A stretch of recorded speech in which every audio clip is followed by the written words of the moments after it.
Happy snowy non-snow day for those of you in the Philadelphia area.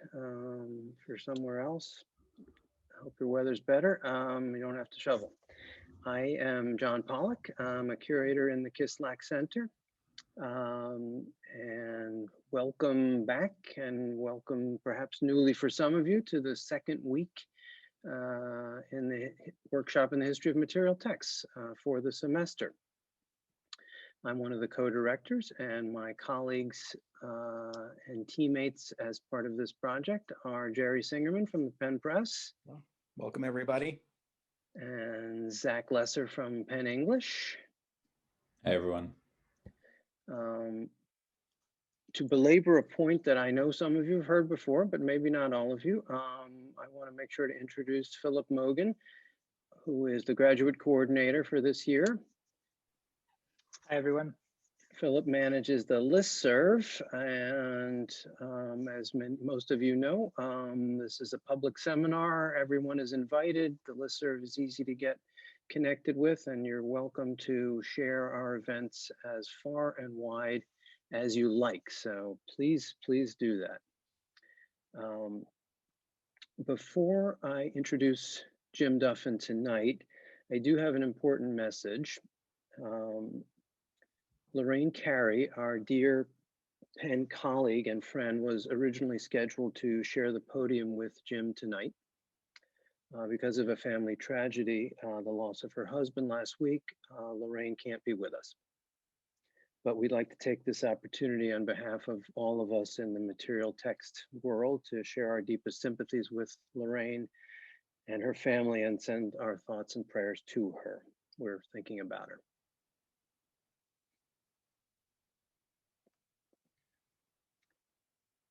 So to begin, I'd like to outline the larger framework in which we're situating tonight's conversation.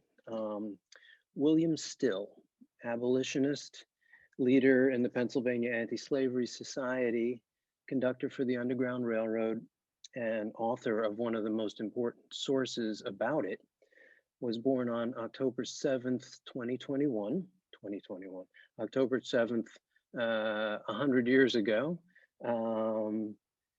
200 years ago. Let me try to get that right.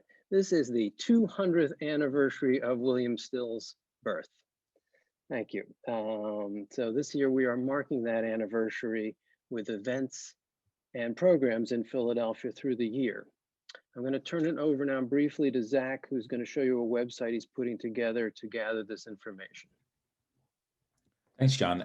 I became aware of the 200th anniversary of Still's birth through Jim Duffin, and wanted the material text seminar to be involved because so much of Still's work really revolved around the meticulous collection of material texts, the compilation of them into his Underground Railroad book, and as well as the forging of ID cards and things like that clearly intersect with our interests. And I wanted to find a way for the material text seminar to be part of what I think will be really a citywide celebration.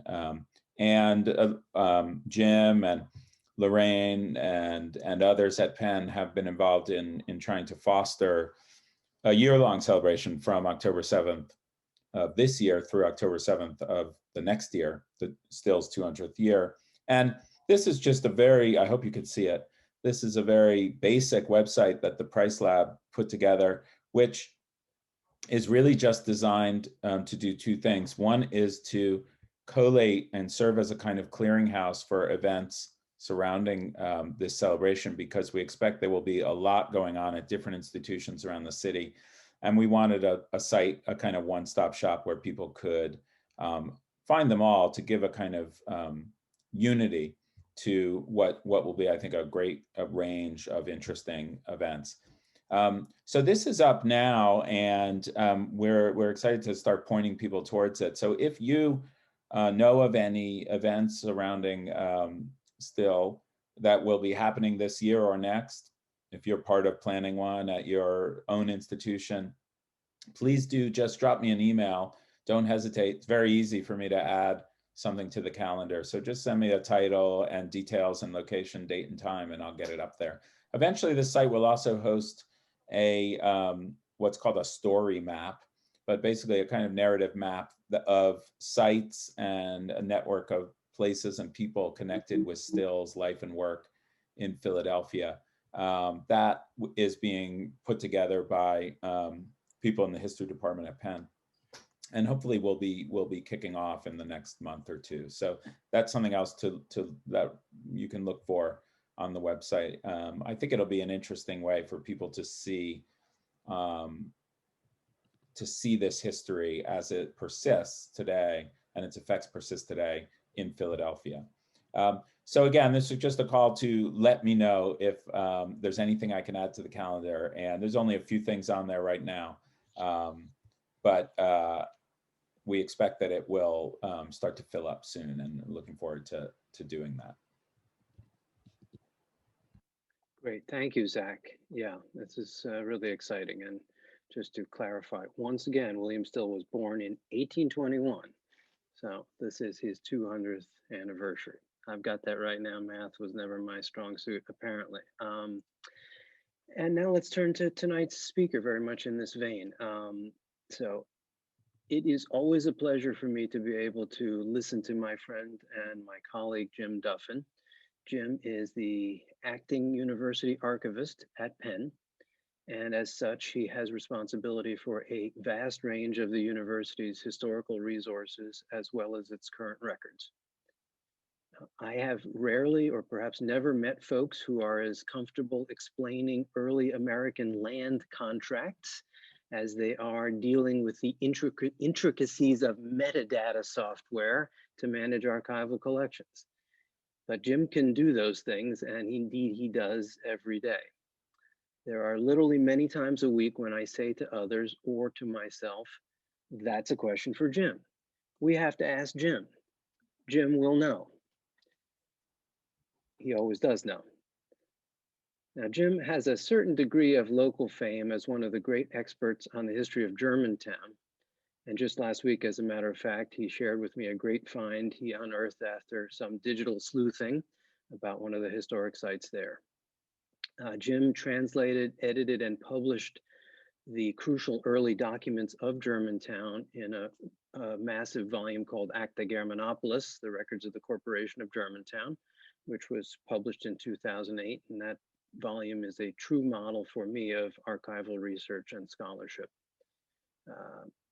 And more recently, Jim has been crucial in assisting with the work of the Penn and Slavery Project, directed by Kathy Brown, which has turned up an extraordinary amount of early evidence demonstrating, as that project's website reminds us, that no colony, state, or well-funded university was buffered from slavery's reach. Tonight, we're going to learn more about another area of Jim's expertise, land and property. He's become what I think I could call an archivist activist, pushing the city of Philadelphia to expand the definitions of historic properties that need and deserve recognition and protection.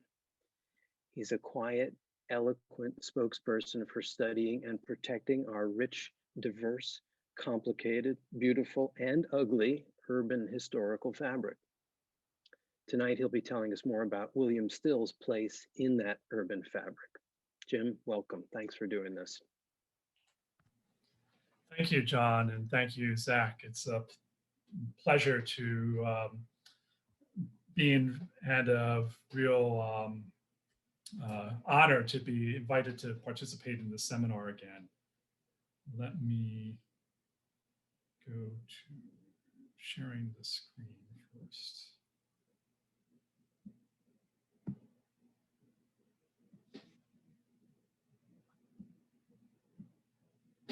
Okay, thanks. Today I'm going to talk a little bit about my research that I've done on William Still. And this is going to be sort of kind of a one researcher's journey as well as understanding a little bit about the types of records that I use to uncover this important piece of information, and as well as the process behind it. I was originally going to speak for 15 minutes, so I had to expand this by another 15 minutes, and so I hope this isn't a bit too disjointed, but hopefully this will give you some general idea of the sort of resources that we have to use and what these resources tell about Philadelphian individuals that we do research on.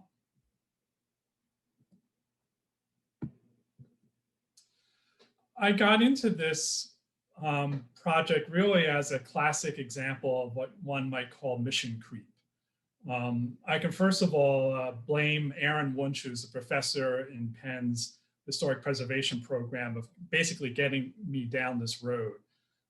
Aaron has always been very active and involved not only in the teaching of preservation, but also the application of preservation in the city of Philadelphia.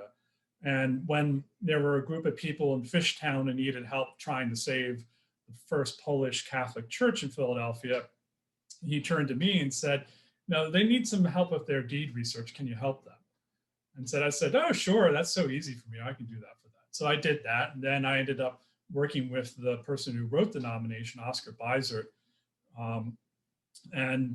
After that process, I've helped him with a whole slew of other nominations in the city of Philadelphia as what I like to call myself as a citizen preservationist, doing primarily sort of the historical research and at times speaking about those historical points at commission meetings and the broader public as the time comes. And part of the thing that had propelled us through this research process and also activism is, of course, the swell in younger people moving into the city, and urban areas throughout the United States becoming more popular. And as a result, there's sort of been a resurgence in cities, and Philadelphia is one of them. And as one can imagine, it leads to things like gentrification and development. And part of that development process, the easiest and the quickest way of developing properties is to tear them down and build something new. And as a result, so many buildings were being torn down that it became very clear that the city's capacity to deal with that was really limited, and it required citizens to be active and part of that process. And so the Still issue came up once when Oscar and I were having a discussion, and Oscar, who had always been a fan of Harriet Tubman since he was a teenager, was recently reading Kate Larson's biography of Harriet Tubman. And hers is really the first full scholarly biography of her. And in the course of reading that, he realized that Harriet Tubman actually spent a lot of her active career in the 1850s and the early 1860s in Philadelphia and also going through Philadelphia. And so he asked the question, well, I wonder where Harriet Tubman lived. And so he started doing some research and he asked me about that, and we did initial research and we came up with nothing. And so I thought, well, if I can't find specific documentation on where Harriet lived, well, maybe I can find some documentation on the people she was connected with. And one of the people she was connected with in her early stages was William Still. And I remember having learned about William Still when I was in high school, particularly with the story of Henry Box Brown, because this image was in the textbooks that I had in high school. And I remember also seeing some exhibits at the HS Historical Society of Pennsylvania on William Still. And I knew he was an important person, and he wrote basically the main source that we have, a contemporary source of the Underground Railroad, with lots of names of individuals, their stories, where they were from, something that is a complete goldmine to understanding the aspect of how the Underground Railroad operated along the East Coast of the United States. One bit of an aside here that I discovered in the course of my research and helping work of Oscar, Donna Rilling, and Rachel Hildebrand on the nomination for William and Letitia Still's house was I went back to try and find this lithograph that I remembered seeing. And I soon realized when I went to the library company's website, that there are actually two versions of this lithograph. And one was printed in Philadelphia and the other one was published in New York. And when you look at the two, you can actually understand just by looking at them. One looks very Philadelphian and the other one looks very New York. The Philadelphia one has very quiet, staid Quakers, and the New York version has very animated people, and even unfortunately left out William Still. They made it sensational and added Frederick Douglass, as though Frederick Douglass was there when Henry Box Brown was unearthed from his box. Is actually the one at the top, the Philadelphia version, is a more accurate depiction of what happened. And no doubt the people were probably just as Quakerly and calm as well.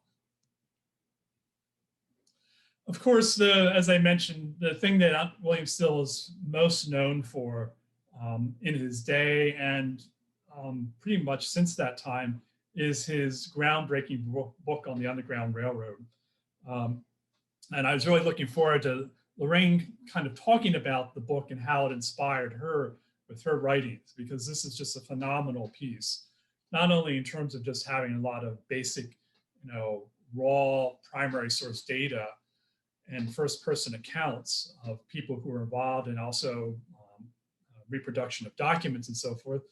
But it's also really important from the perspective of abolition literature, in that it contains it gives voice to the actual enslaved people themselves, and it allows them to tell their stories rather than being mediated through the abolition literature that had a particular point and agenda, as well as a particular trope that they followed in telling their story. And as you can see, the book went through 2 editions. And it's a pretty interesting story of how the book was published. I won't go into that. There is actually a whole article that was published in the Pennsylvania Magazine of History and Biography about that. As you can see, it was originally a subscription publication. So now that the question was posed, where did William Still live in the 1850s, when he was very active on the Underground Railroad and he would have been interacting with Harriet Tubman? The normal thing I did was the sort of thing I would say when I would help any researcher who came to the archives who was doing research on Philadelphia or individuals in Philadelphia and wanted to understand where somebody lives.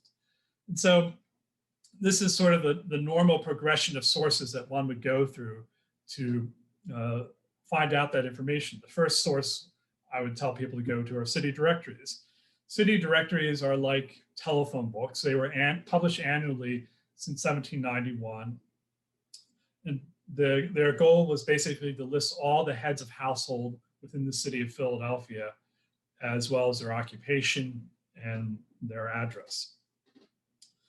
The rest of this presentation will go into more detail about the city directories.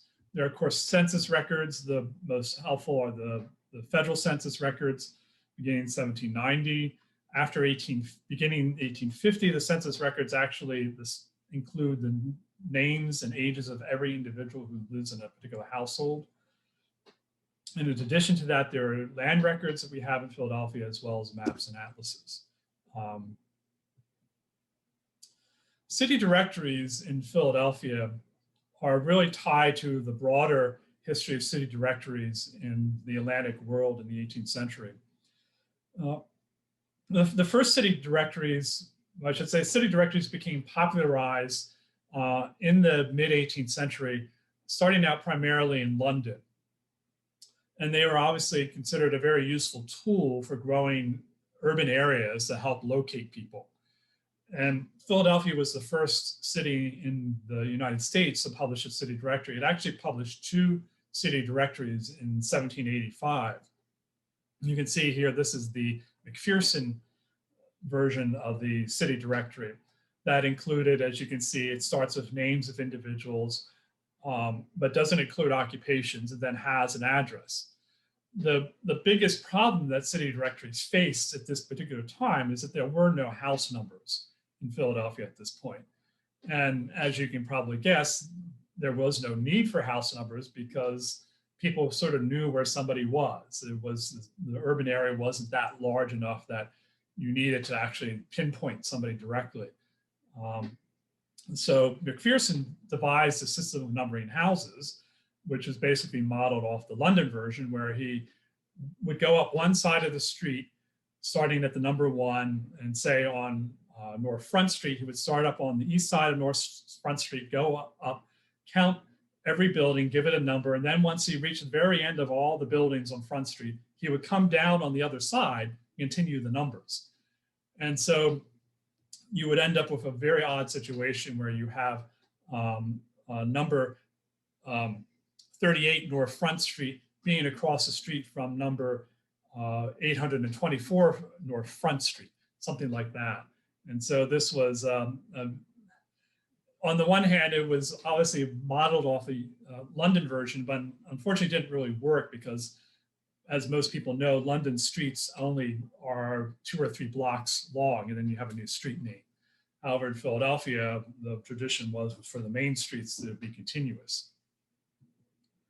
The other directory that came out in 1785 was Francis White's directory.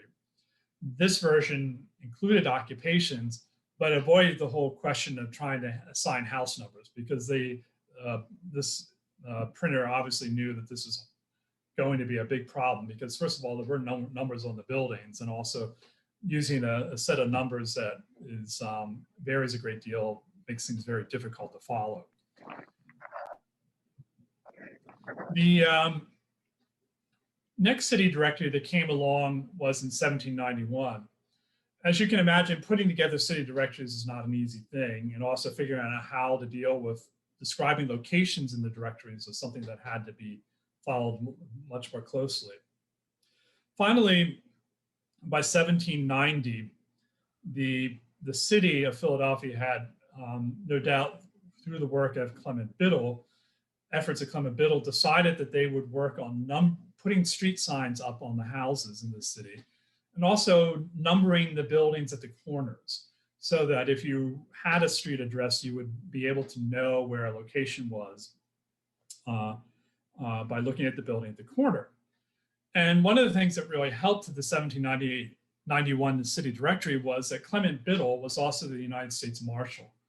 And the United States Marshal was in charge of appointing the census takers for the 1790 Federal Census.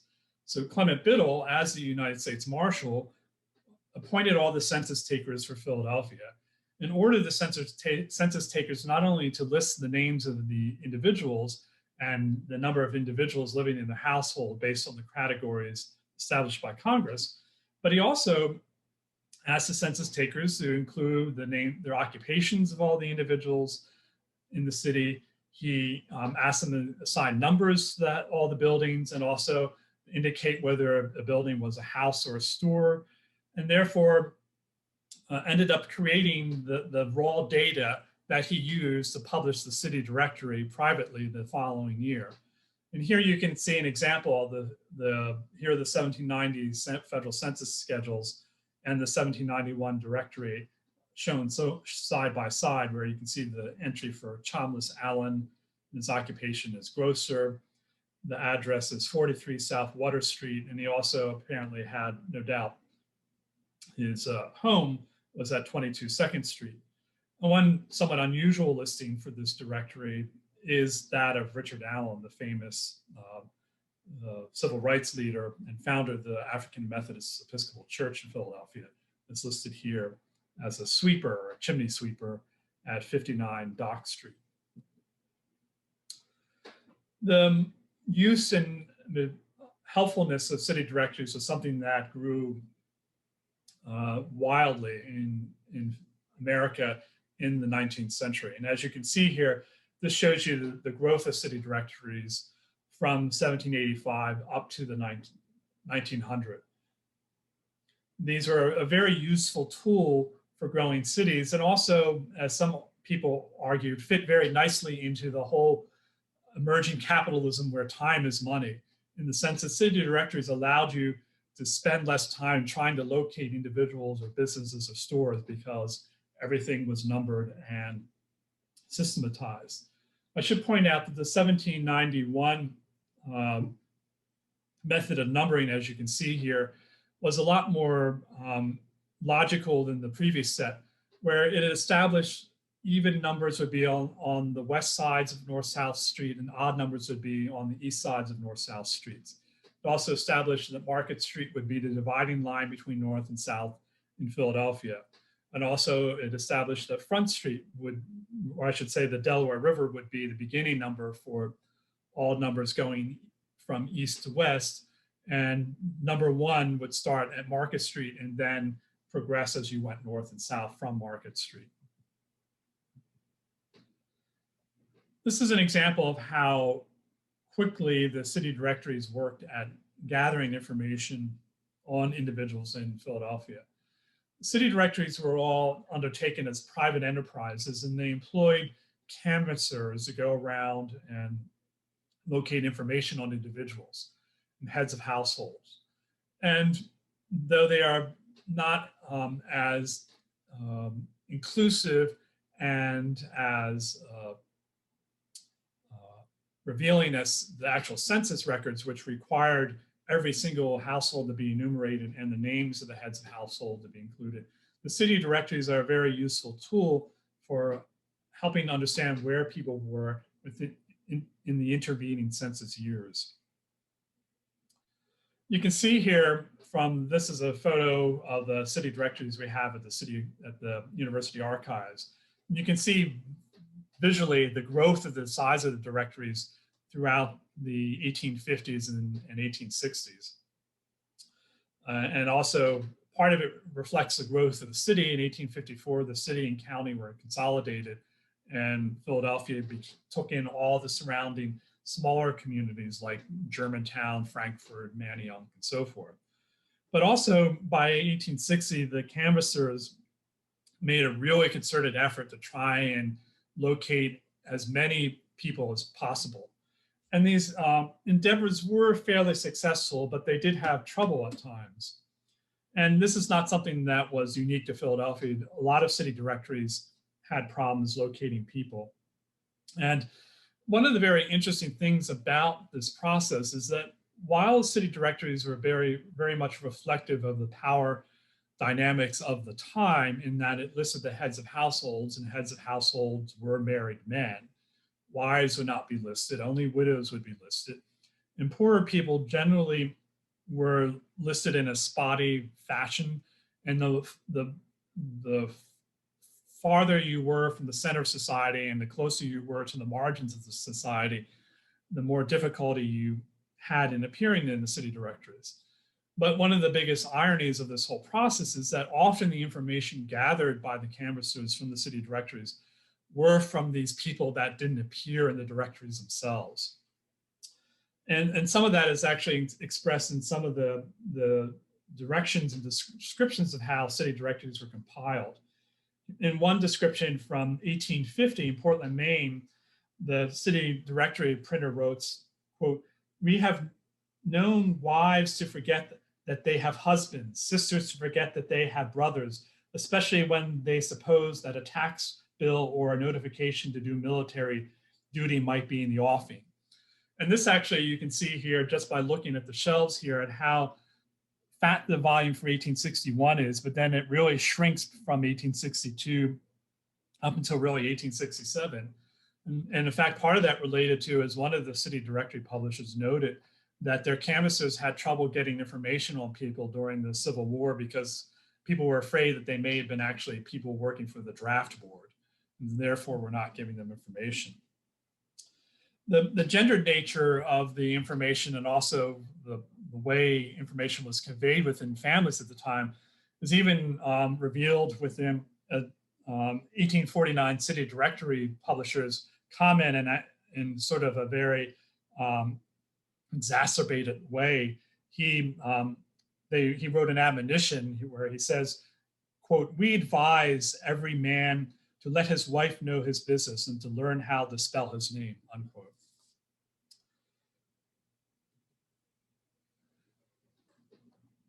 from the material text side, here are some wonderful examples of the sort of things that begin to appear in the city directories by the late 19th century. And this is one of my pet peeves. This is a wonderful example of why it's important to see the original document, because often scanned versions of these, particularly ones that are available on commercial websites that are scanned from microfilm, are done in black and white and completely lose the materiality of these examples with paint samples and different types of printing available. And here are some examples also of the type of printing that appeared on the volumes by the late 19th century, where literally every available advertising surface was covered, because no doubt the cost of these was pretty expensive. So the publishers tried to make as much money from these as possible. Now I'm going to talk a little bit about how people on the marginalized areas of the urban populations appeared and did not appear within city directories. And here I'm going to give examples specifically of how African Americans appeared in city directories. Here's another example from the 1790 census, where we have Mark Stevenson, whose occupation is given as black. They don't give an occupation, who was living at 71 South 3rd Street with 3 people in his household. If you look at the corresponding 1791 directory by Clement Biddle, you can see that Stevenson was completely left out of the directory. Another example here for 165 South 3rd Street is just a listing for, quote, blacks, with no names, no occupation, and listing that there are 7 people there. You can also see that the very poor people who were not black, but also living in small buildings in the rear of this building at 165 South 3rd Street, weren't even bothered listed by the census enumerator at all. They just gave total numbers of 2 free white males, 1 free female, and 10 free female children and teenagers, or I should say also women as well. As the directories began to be published into the 1790s and early 18th century, the directory publishers began to recognize that Philadelphia's African-American population, which became to be one of the largest free African-American populations in America prior to the Civil War, was a segment of the population it really couldn't ignore. And they began to treat the African-American population in 2 different ways. The most common ways was basically to include African-Americans within the main alphabetical body of the text. Here we see in 1811, there was one attempt to actually list African-Americans separately. This was only done for, I think, maybe 1 or 2 years at most. However, the more common way of listing African-Americans in these early years was to embed them within the main body of the directory, but to include sometimes special typographical symbols that indicate that somebody was African-American. Here we can see the son of Richard Allen Jr., listed in 1831 with a dagger symbol next to his name, a Scrivener at the address of 150 Spruce Street. You'll also see there's a Peter Allen, laborer on Christian Street, and Israel Allen on Raspberry Alley, a waiter, listed in 1831. Generally speaking, by the 1840s and 50s, the directory started to leave out any special markings or notes noting about the race that the person identified with when the canvasser went around to gather information. However, there was a brief break from that in 1861 and 1862.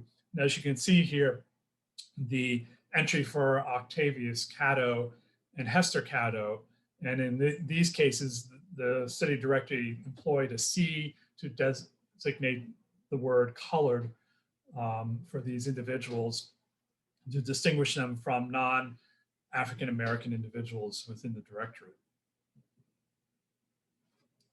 So now I return to the question that started this whole process about William Still and where he lived. to understand this question, of course, I had to figure out, well, what exactly was William Still's history in Philadelphia, and when did it begin, and where did he live? And here's a quick overview of the various places he lived based on the biography of Still that was published in the second edition of his book. There's a very extensive biography that was done, no doubt, directly from an oral history that the author had gotten. And it's filled with an incredible amount of rich detail about Still and the various jobs he had at different points. And as you can see, he moved around and had a series of different jobs until the fall of 1847, when he was hired as a clerk for the Pennsylvania Anti-Slavery Society, the same year that he got married. And it is not surprising that it was after he had a fairly steady job and he was married that he begins to appear in the city directories. The very first city directory that William Still appears in is 1849, where he's listed as a clerk at 22 Washington Street, which is now Rodman Street. The following year, he shows up at Ronaldson's Court. Then in 1851, he's also in Ronaldson's Court.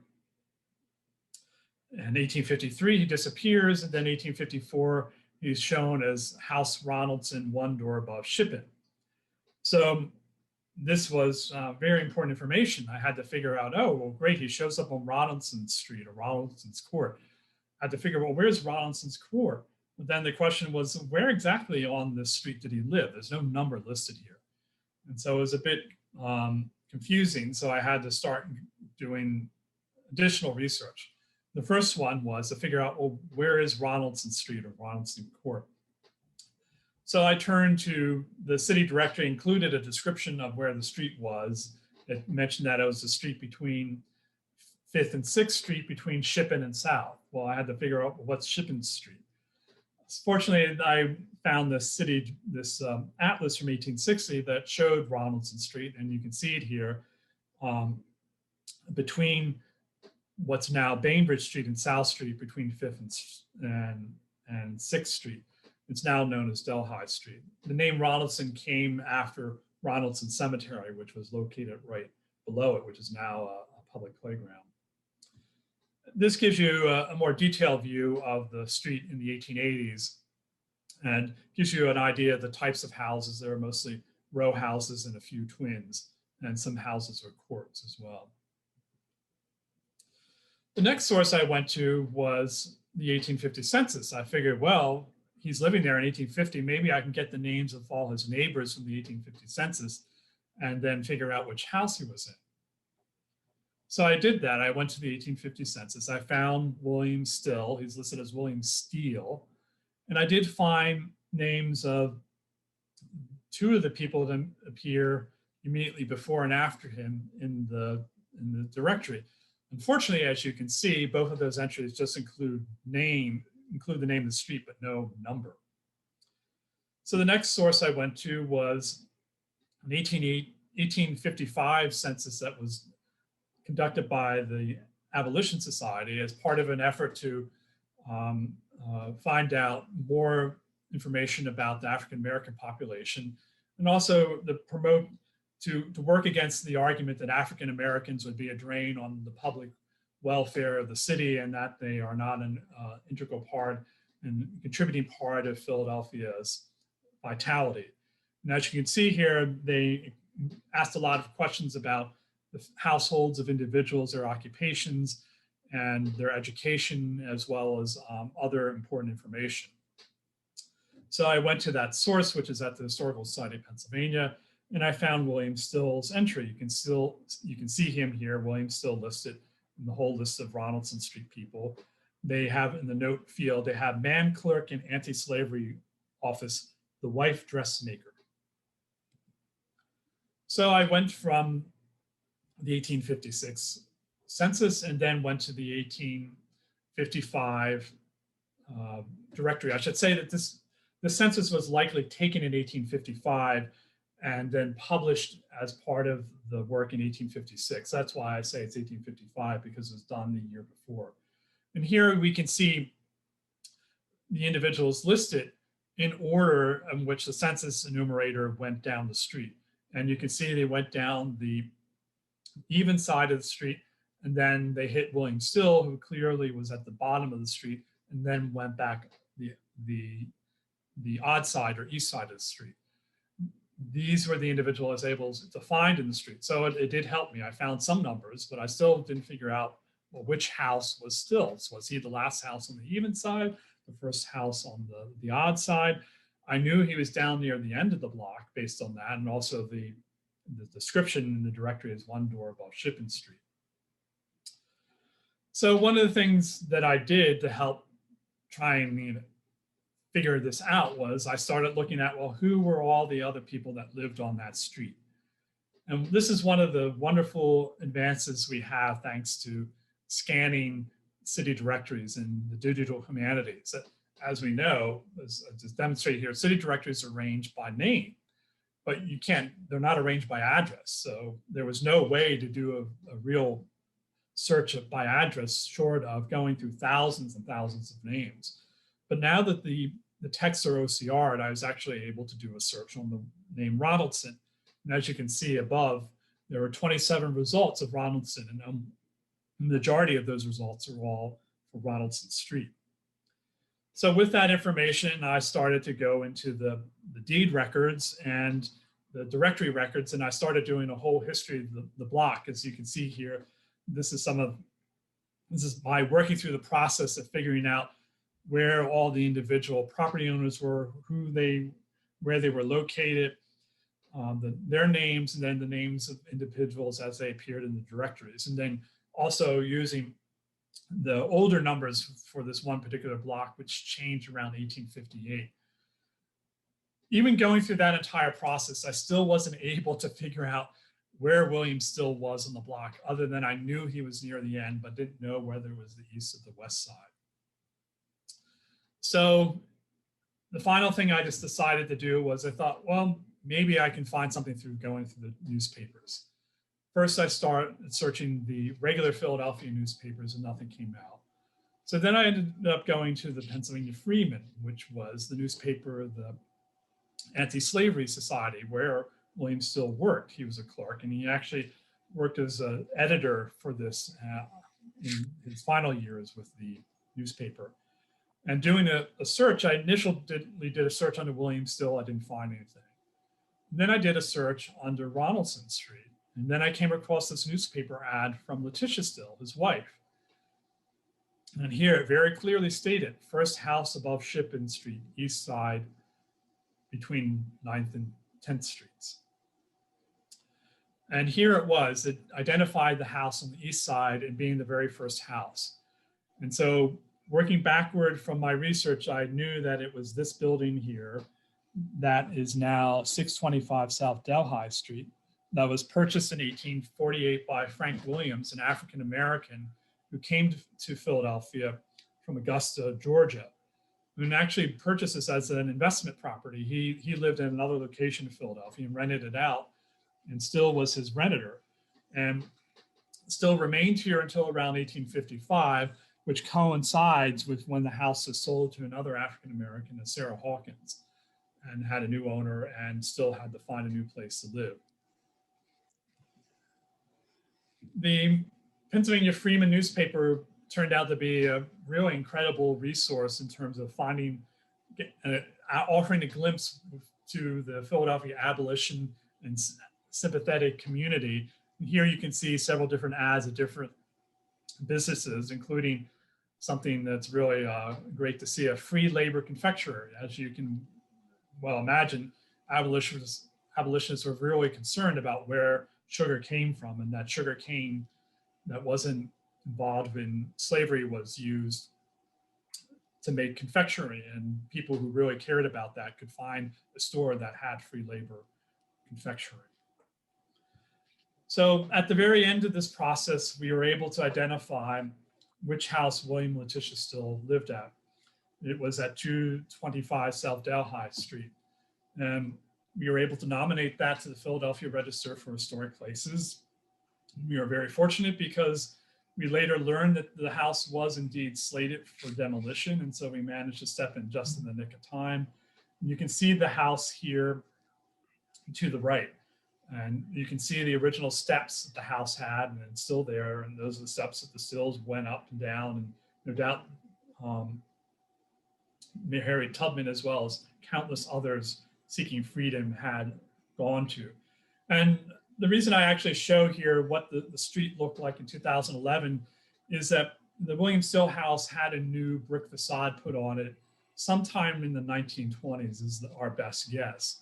But you can see that the house next door in 2011 pretty much had the original brick facade and look that the Letitia Still house likely had prior to the 1930s facade.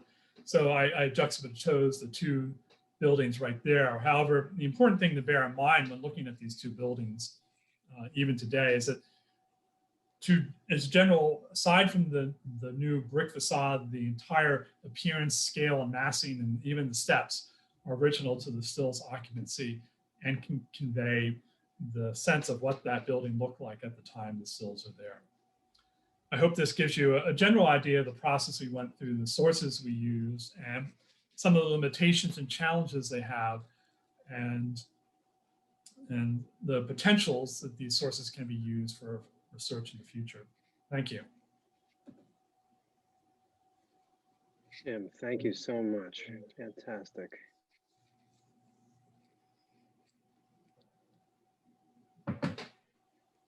We are. I should note ready that to- I haven't been Yep. reading the comments during my talk, so feel Yeah, free I'm to. gonna, that's good. Why don't I actually start with a couple of Questions. notes from the chat. Do you want to leave your image up there, or do you want to? Up to you. You can just stop sharing. I guess I'll stop it, and if we need to go back, we can. Yeah, leave it up in case people have questions about the document. Okay. Well, So Mitch shared a link to your work on West Philadelphia property, which is very useful for people. Somewhere in here, Jessica Linker mentioned, yeah, that Boston directories used the segregated directories for the Black community well into the 19th century and have a people of color section. So Jessica suggesting it may have been more common in Boston to separate within the directory. but it does offer a very interesting commentary on Boston and Philadelphia. I was going to say, communities were thought of in some ways. yeah, extremely. Or thought of themselves, for that matter. A couple people shared images of Ronaldson Cemetery as well, and Ian Petrie notices that I've always struggled how the heck do you pronounce Delhi Street. I used to live down there near there, and I was like Delhi Street to me, but no, I'm with you, Ian, but no. I'm guessing, I have to say, no one's ever corrected me, so that's how they did it at the Historical Commission. So. All right, then I'll trust them. So yeah, why don't you stop the share, Jim, so we can see more people's faces, I think. And I am gonna let Deborah Leslie ask the first question. Hi, Deborah. Hi, everyone. Deborah Leslie, Folger Shakespeare Library. And also I worked at the Library Company of Philadelphia under Jim Green between 92 and 95. And I personally made a good use out of the city directories as I was doing authority work, for those of you who are familiar with librarianship. But my question actually has to do with the dispersion of African-American, the apparent dispersion of African-Americans households within non-African-American households. So there was one census you showed us, probably more than one that shows that, but that's one that caught my eye around the middle of your presentation, where we had the addresses and certain people were mentioned as colored, but they weren't like all together in a clump. So can you address that question of neighborhoods? Yeah, that's a very interesting point, and that's where the census records are actually really valuable because the directories are strictly by name. with the census records, you can begin to see clusters. I should point out, though, that the problem with the census records is that they don't include addresses until 1870.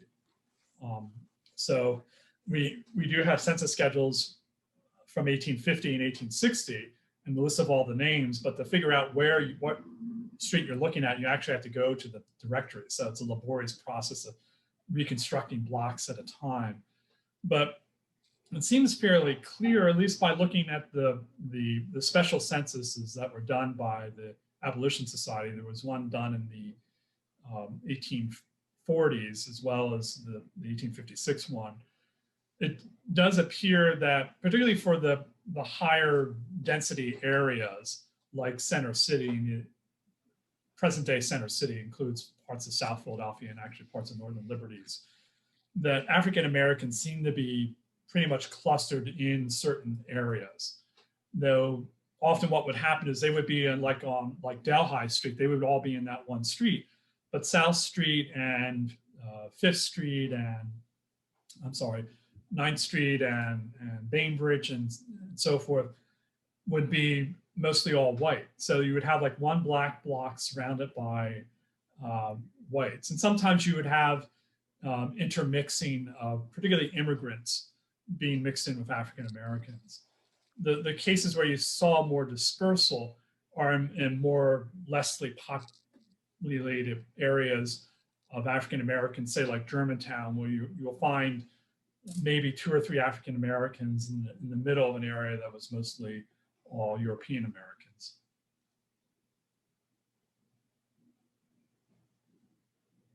Thank you. Let me, not exactly a follow-up, but a quick question from Jay Stiefel in the chat. What was William Still doing while living in the Thomas Butler mansion? My guess is he was helping out Mrs. Elwin. She turned out to be a really sort of pivotal person, I think, in his career, because he got her out of a job he had at a hotel where he had basically a room underneath this staircase on a straw mattress, which was really uncomfortable. He only worked there a few months and then he worked for her. And she was, as you might have seen from her life dates, a very elderly woman. But she seemed to take a very kind liking to him and gave him access to her library and allowed him to stay in the house when she went away. And she even allowed him to do errands for her, like going to the bank and things like that. So when she had to give up her house on Penn Square, she moved into the Butler mansion, which was briefly apparently some sort of boarding house. And then she ended up moving back in with her family, and so he needed to find a new job. And that's when he worked briefly for this as a butler for the Wirtz family, and then saw the ad for the anti-slavery office and started working for them. Great. I wonder, I don't know if Jessica and or Ellen want to present their questions. There are a couple questions in the chat about directories, again, on the Boston question. And thank you. Ellen, go ahead. Yeah. Sure. Thank you for this really informative presentation. I had no idea you could dig so beautifully into this material and find so much. It reminded me of an issue that I'd come across in a New York City directory from the 1880s or 90s, where a Black businessman somehow got listed not only his own name, but he got separate listings for each of his children, including a 3-year-old. And so he got more space in the directory. And I wondered if this is whose control that was in, who paid for did he pay extra for lines, or because it was also possible to take out a space ad in the same directory. I wonder if you've ever seen anything like that, or if you have any ideas. Yeah, it's a good question. I've never come across anything like that in one of the Philadelphia directories, but given, particularly as you saw by the late 19th century, those things were so huge and probably very expensive to print. So I wouldn't be surprised if somebody was willing to pay them extra money to put in different lines of people. The directory printer wouldn't refuse it. So my guess is he must have done that. The directories, one thing I didn't mention I should add is that the directories up until about the 1860s or so actually included a business directory at the end that had listings by category, business type, and you would have listings of individuals. But obviously, as you alluded to in the York case, if somebody paid extra money, they could actually have a more bold-faced ad that would be in larger print and maybe include a little more information about them. By the 1860s, they actually started printing separate business directories. They were no longer combined into a single volume. Mhm. Thank you. Sure. And Jessica, do you want to jump on as a sort of follow-up, or you want me to just read your comment? No, I mean, I just wanted to say that, you know, I'm actually really excited that you went through the entire process and how you use these sources. It's not really a question. I'm, you know, co-directing a project where we're recreating sort of Black neighborhoods in Boston in virtual reality, and my students need to learn how to do this type of research. And I think you've modeled it in like a really accessible way. And yeah, not a question, just excitement about like potentially assigning this talk to them so they have a sense of like how to do this research. If you need a consultant for your project, I nominate Jim Duffin. No, I have to say it's part of an occupational hazard in the sense that John can talk about this. You know, archivists and librarians are so used to, you know, having to explain things to people. It isn't like, you know, the nature of the way archives and special collections is you can't, you know, just find stuff in a catalog. You really have to interact with someone. So I'm used to kind of explaining a research process or strategy to people. You do it beautifully. So just a reminder from Zach to use that raise hand function in the participants menu at the bottom if you want to get in the line. I'm going to turn to Jerry now, and then I'll read a few more comments. Jerry. Yeah, thank you, Jim. This was as usual, really so wonderful and impressive and thought-provoking in important and kind of even funny ways. And certainly I was thinking about the impracticality of that English mode of numbering streets in cities that are expanding geographically, right? Because you go to the end of the street one year and the next year that's no longer the end of the street, and everything is screwed up. But I was wondering about your graph of the publication of city directories, and it seemed there was a huge spike around 1855. And I'm not an American historian. I was wondering what was happening there, or what your thoughts about that. It really looks like an anomaly, kind of building up toward mid-century, and then it drops down again. Yeah, I'm not entirely certain what was going on there. To be perfectly honest, I didn't look into that a great deal, but it may be covered in the article that I cite there. I'll share the screen so we can see.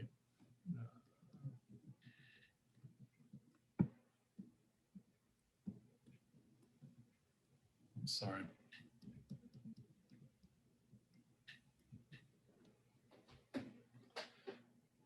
I think it may have been, you know, some of it, there was some growth of city directories in the South around that time period as well, and perhaps out in the Midwest.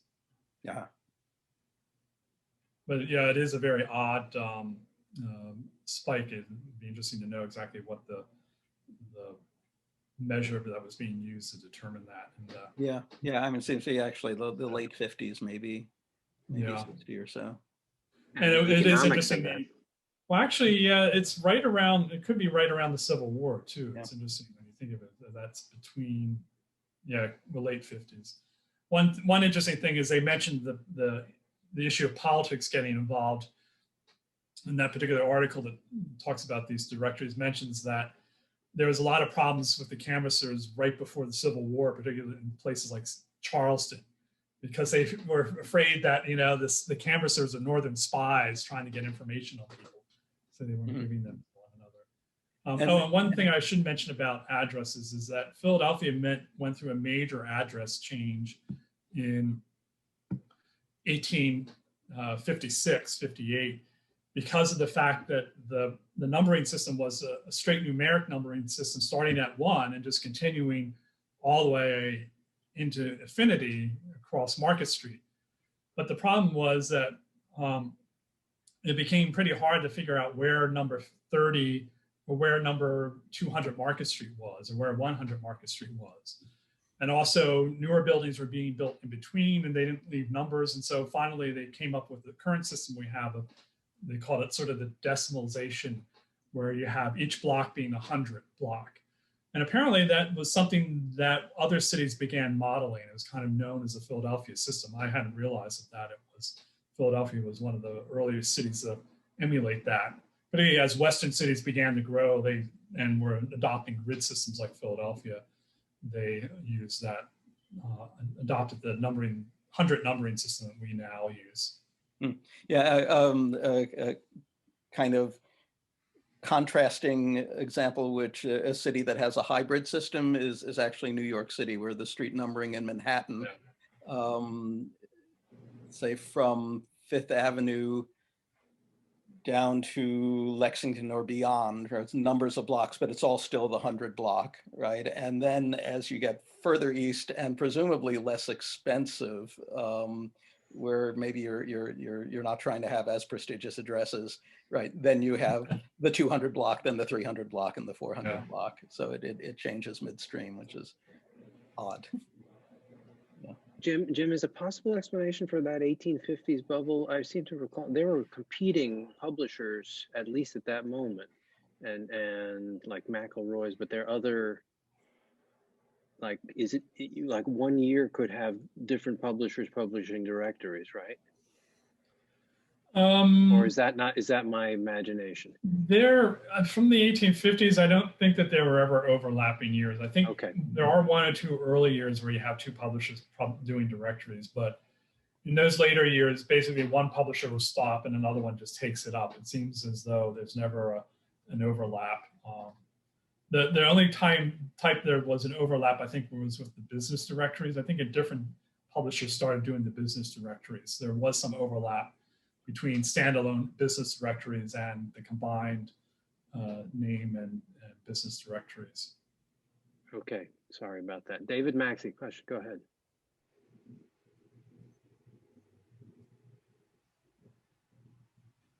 I just wanted to say to Jim how pleased I am to be with him again. And with Jeff Cohn on this screen, I must testify to the fact that Jeff introduced me to Jim in an impossible research project that I had 15 years ago.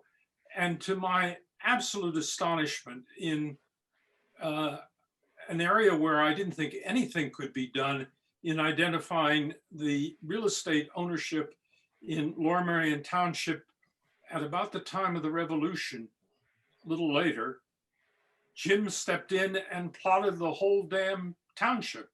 And to this day, I don't know how he did it, but it is an extraordinary accomplishment. And I've had reason to be indebted to him since, as kind of an armchair historian in my retirement community. I can ask him a question and he supplies magically the answer. So Jim, I'm indebted to you and to Jeff too, who is becoming something of a relic himself. I don't know if we're going to let Jeff respond there, but well, Jeff is more like a shrine. You have to go visit him and get special powers.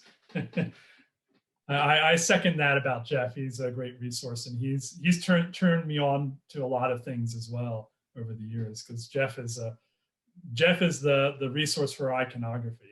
He's rummaged through all the different sources for images, buildings and publications and things like that. Especially our printed street views. He should give a presentation to you at some point on his. I was going to say, which is a good complementary part of this kind of work. Yeah. Donna Rilling, go ahead. Yes. Hi. So I had some thoughts on Jerry's comment and question. And I wonder if the 1850s rise has a lot to do with just the general push towards statistical interest and information. I mean, I know it's not statistical, but there's a whole push by the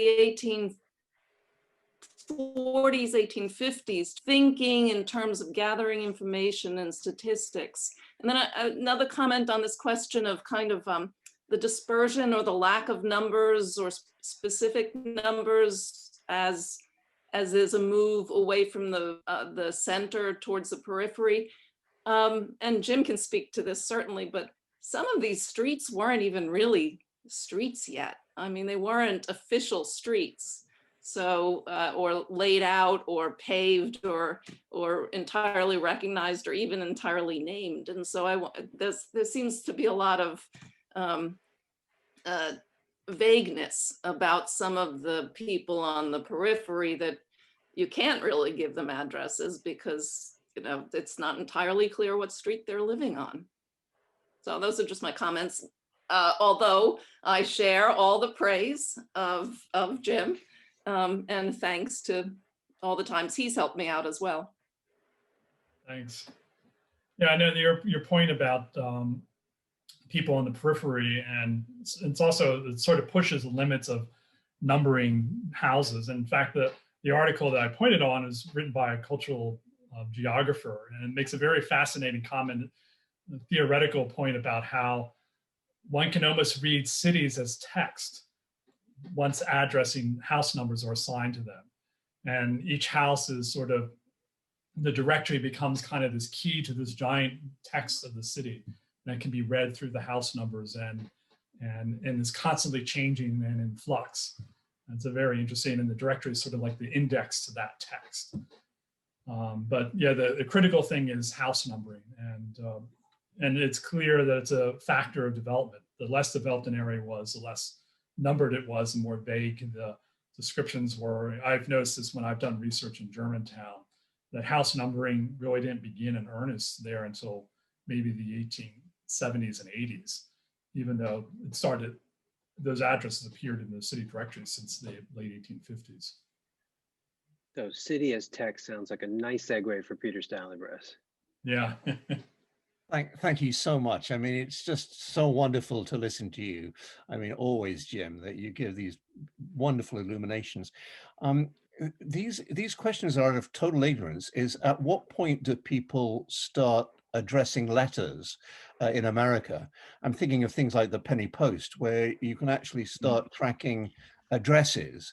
So if people write, and I'm also wondering at the same time, how did someone like Harriet Tubman, if she was coming to Philadelphia, would she have written a letter? You know, would she just arrive? I mean, would you normally write a letter? And a third question, at what point do people normally put at the top of their letter their own address, at least sometimes, you know, at a date? So those are three questions. Very interesting. I have to say, I don't have enough experience working through correspondence files and collections to say that right off the bat. I imagine it's really a factor of how letters were delivered. Right. Once, obviously, the federal post office system comes and gets involved, and they actually do house-to-house delivery, then addresses are an important part. Obviously, there were private mail services into the early 19th century. I've seen information regarding that. And then, you know, the whole other question about how, like, somebody, Harriet Tubman, how would she even know where to find William Still? And that's really kind of a factor of how the whole Underground Railroad worked. And imagine the Underground Railroad was primarily a verbal process, not only as a necessity where you're dealing with people who were illiterate, but also a matter of safety, because the less information you had written down, the safer it was. But it's a good question, you know, did Harriet Tubman, no doubt, when she's at different stops on the Underground Railroad, the station master, as they were called, would give instructions to the person seeking freedom where to go and how to get to the next person. And no doubt, maybe they were told, you know, to go to William Still's house on Ronaldson Street, or they might have been told to go to the anti-slavery office on North 5th Street. And they might have been given a number, and maybe they were given, it's conceivable they were given a piece of paper with a number written on it so that the person can look at the number and see if they saw that on a building, or else they were told how to see people. But it is an interesting point. I have to go back and take a look at William Still's Underground Railroad book, because he does include whole transcriptions of letters. And I think they include dates as well, date information. It'd be interesting to see whether he includes the address information with the date information in the letters that he transcribes in the books.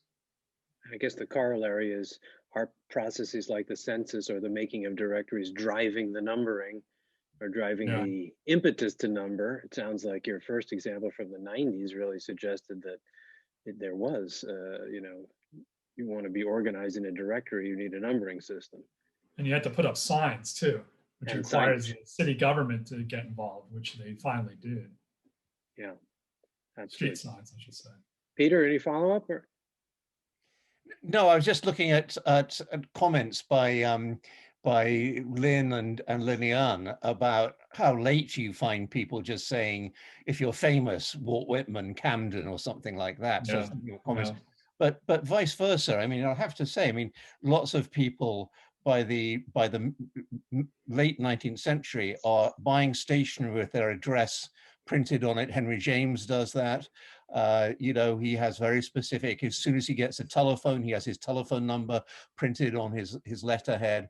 And Henry James is normally writing to people in London with full address, not full address, it wouldn't be like a modern address, but certainly with street numbers and so on. So I don't think, Sigmund Freud, and I think the date matters and where you are, and I'd want to know more about, literally looking at lots and lots of letters, vast quantities of letters, to see how things are being delivered. Yeah, Jay Stiefel, who is convincing us that he's sitting at the library company, but perhaps may not be. Go ahead, Jay. No, I'm actually sitting in 18th century Philadelphia, about 1718. I wanted to add my thanks to both Jim's efforts and Jeff Cohen's in my research on John Head, a joiner who had his house with 11 children, I might add, and business on the north side of Mulberry Street, later known as Arch, a few feet east of 3rd Street. They were able to come up with a photograph circa 1870 that was taken of the house when a new bank building for the Union Bank was opened up on the corner adjacent. And just a miraculous survival of a house that was torn down within a few years of an artisan's shop from the 18th century. John Head died in 1754. So just miraculous to have it. And also Jim's additional research on what, not just in the records that he cited, but also through insurance records as to what these properties look like and whom they pass to, just invaluable. The question that I want to put is, I know that APS has been digitizing the postal records of Franklin's postal operation. And I was wondering whether Jim has had an opportunity, or anybody else on this call, to look at those to see what more they tell us about the topic we're discussing tonight. Thank you. I have heard about that, and I haven't had a chance to look at it. I've been curious since, as you know, I've done a lot of research on 18th century property owners in Philadelphia, and so I was curious to see if there are names that I can pinpoint there. But no, I don't have anything really additional I can say about that. Yeah, it's a great point, and we should follow up on, see how that project's going, and that might be a good future talk. Good suggestion, Jay.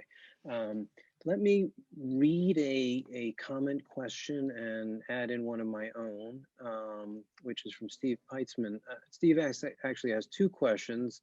One is about the problem of survival and how many 19th century Philadelphia houses actually survive in 2021. So that's sort of a specific question. He's asking, in the case of the Still house, whether the owner embraced or opposed the nomination. And then I guess I want to tag onto that with a question about sort of the urban text, the city text, because you're the master at understanding properties. but we also want to try to understand neighborhoods. And I think your work is pushing in that direction, the notion that, you know, Still's world is not just Still's house. And I have no answer to this, but I'm just curious how a city that is invested in protecting its history thinks about protecting its zones of history in addition to its individual pieces of historical fabric. Yeah. More practically, Steve's question, like, what do the people who live there have to say? Thank Yeah. you. Yeah, well, to that point, there are two public meetings at which the nomination was reviewed. First was a Committee on Historic Designation, which has subject experts. Jeff Cohen is one of the members of that do a review and make a recommendation to the commission. And then there's the actual commission meeting itself. And at both of those meetings, there was the property owner didn't show up, or no one representing the property owner. And the staff of the Historical Commission also received no communication from the property owner that they were against the nomination. So the most I can say is they were neither for nor against. All I can say is they, or I can say they do not appear against the nomination. So one can interpret that as you want. What was your other? I was just asking the bigger question about historical fabric and, you know, neighborhood and place. Yeah, actually, no, that's a very interesting point. And this is a case where I'm actually glad that I found that newspaper article at the very end of my research process, because if I found at the beginning, I would not have done the research that I did on that entire block.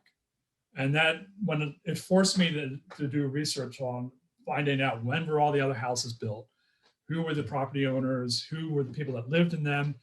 And as a result, I discovered there was this incredible, you know, completely forgotten story of this predominantly African-American block.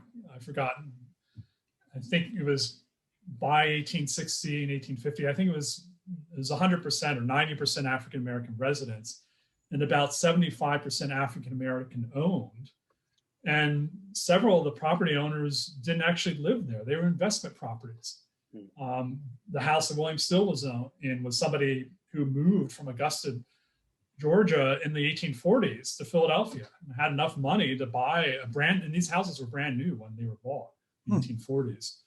Another property owner who owned several houses was an African-American woman who came from Charleston, South Carolina, and had a fascinating story. Her son ended up going to Canada to become a doctor in the 1850s. And you can understand with the fugitive slave law that they probably didn't feel very safe, in spite of the fact that she was apparently fairly well off.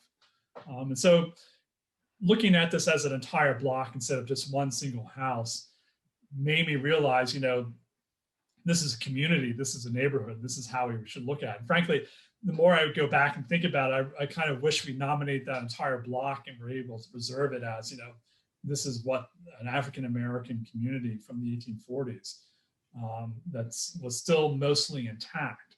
A number of things have changed, actually been demolished there in the last several years as part of this growing trend within the city, but other parts of it have stayed. Yeah, I think there's some profound questions there about, you know, historical protection and property and how we, you know, envision what that even means in a property-based system. But yeah. Yeah, there's a huge reckoning, so to speak, within the professional historic preservation community about how to deal with sites related to people on the margins of society. In fact, I attended a few sessions last week at the University of Maryland's historic preservation program, particularly on the topic of justice and racial equality for a whole variety of ethnic groups. They talked about Native Americans, Mexican, Hispanic Americans, African Americans, LGBTQ people, even handicapped people and their stories and the problems that the current ways the historic preservation law is interpreted. And the amazing thing is that virtual conference, which was supposed to be an in-person conference at College Park, Maryland, ended up having over 900 people attending it virtually because it was such an important topic. And it's something that everyone, all of us who deal in the history field are kind of looking at. And how do we tell these stories and how do our current society and our own views affect the stories we tell and provide information as well. Absolutely. Let me just try to sum up a little thread in the chat and then turn it over to Zach. There was a question, I think, from Deborah about whether prostitutes were specifically tagged in directories or not. She noted that in, I guess, Topeka, Kansas, that was the case. And then a follow-up to that about mentioning of Philadelphia's so-called brothel guides for gentlemen, which the Library Company and Historical Society have runs of. Sort of the notion of like other guides that are, I guess, you know, alongside the guide, you have the other guide.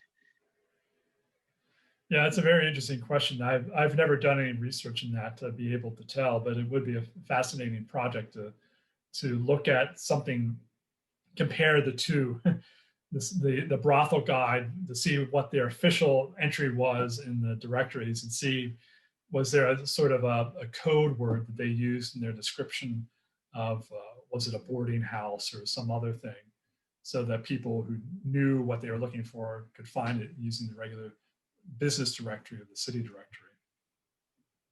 Yeah, that's cool. And then Eleanor Shevlin refers us to Richard Bell's book, Stolen: 5 Free Boys Kidnapped into Slavery, which has some information about letter writing between the South and Philadelphia.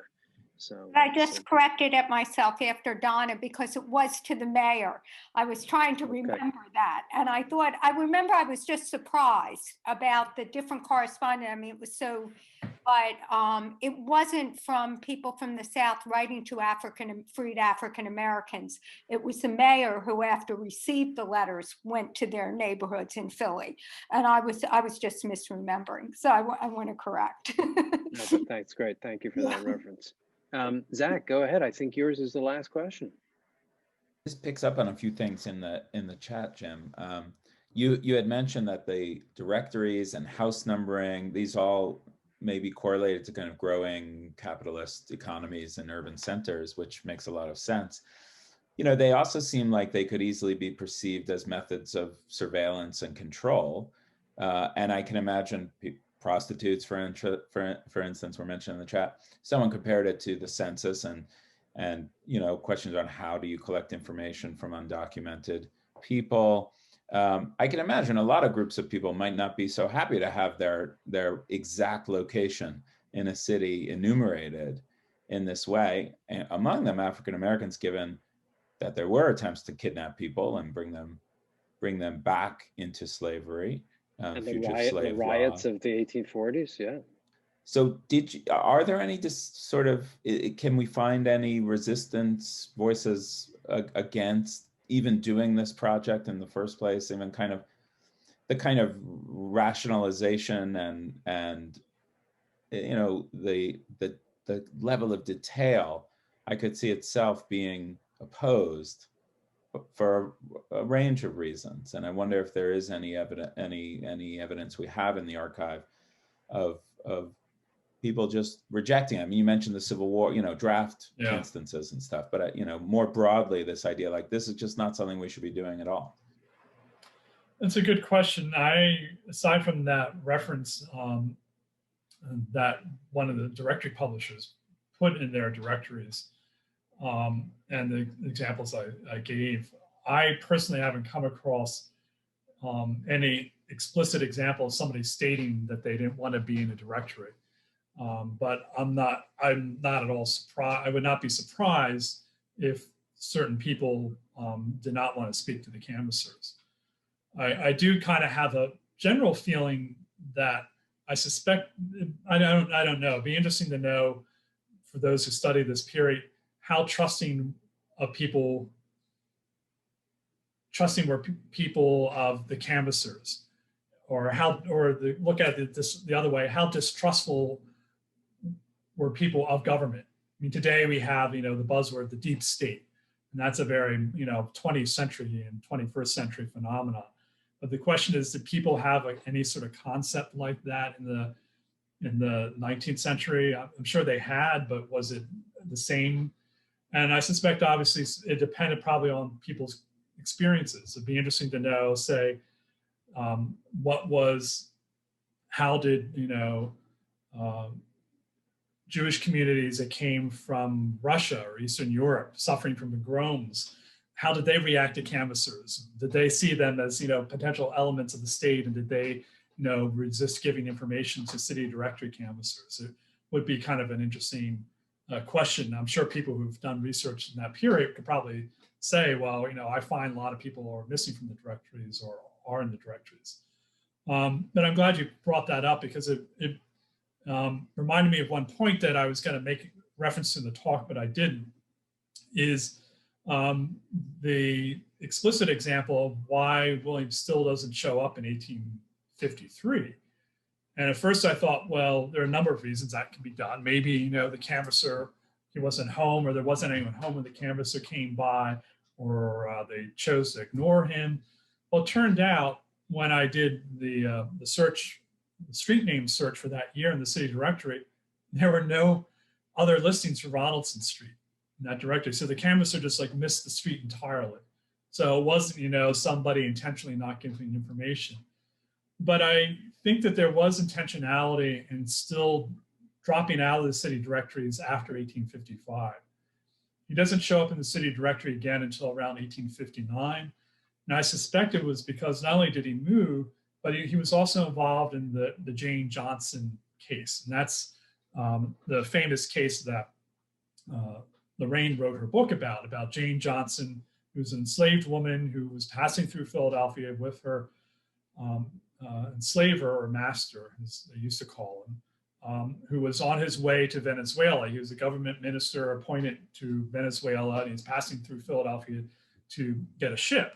And the laws in Pennsylvania were such at that time that the moment an enslaved person stepped foot on Pennsylvania soil, they could claim their freedom if they wanted to. And so someone in the African-American community saw Jane Johnson, who was there with two of her children, and got word to her in a hotel telling her, she wants to be free.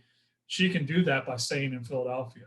And so word was sent to the slavery office where William Still was. William Still worked with Passmore Williamson and some of the other anti-slavery office people, and managed to help Jane Johnson get off the boat. She was literally on the ferry on her way to Camden at the time. Passmore Williamson distracted her owner, and with the help of some African-American dock workers, and William Still got her and her children in a carriage, and he took her to her house, and then they eventually got her out of Philadelphia. Well, the people who assisted her were immediately arrested. There was a court case involved because of the fugitive slave law, and it became a major national news event because Passmore Williamson refused to give any information to the court. So he sat in jail for several months, and William Still was arrested. And eventually Jane Johnson appeared in the court under disguise. She was brought back to Philadelphia and stated that she was not forced against her will. That was part of the charge against William Still, and that she went of her own free will. But the result of that national publicity, that included actually publicity in the South, and William Still was named in those newspaper accounts, is that William Still really wasn't able to operate under the radar, so to speak, that he was prior to that. And so I'm not surprised that if he was continuing to be a station master on the Underground Railroad, that he may have purposely avoided and instructed people within his household not to give any canvasser information about where he was and where he lived, because he probably knew that there would be more people coming along the Underground Railroad. And at that time, beginning in 1856, he moved to South Street and ran a hotel. Interestingly enough, the hotel doesn't appear in the city directories until around 1859-60. Doesn't appear in any of the Philadelphia newspapers, but there are ads for William Still's hotel in the anti-slavery bugle that was published in Ohio. And so it's clear that this was being published in Ohio in an abolition newspaper, kind of letting people know this is a safe place that you can send people. But he wasn't in any of the local city directories, because part of the issue was that the people, slave catchers would come to Philadelphia looking for people. And if they knew where William Still lived, they could get a city directory and find out his address and go to him and just watch people come in and out and then capture people that way. So within Still's own lifetime, he knew about the surveillance possibilities and with city directories, and actively didn't participate in them as a result. Wow, that's just a whole nother layer of stuff that we could go down. Donna, I can read your comment. I don't know if you're still on the call. Donna Rilling points out that one of the Quaker censuses, 1847, employed a black man on the 3-person committee to do the census. That's a Quaker census, and possible the directories could have done something similar. Interesting thought. I think I would imagine I would imagine by the late 19th century, once the city got really large, they may have employed canvassers who could speak the languages of some of the people they were interacting with, such as to help gather information. I feel like we're just at the beginning of such a rich and amazing topic, Jim. But it's for others to take it up. I've started it, and hopefully raise questions, and someone else might run with it. All right, as long as you're willing to help us, we'll stumble along. Yeah. Jim Duffin, thank you so much. Thank you, everybody. Great to see you. There's a great chat here. We'll make sure to save it. A lot of good stuff in there. Thanks, everybody, and see you all soon.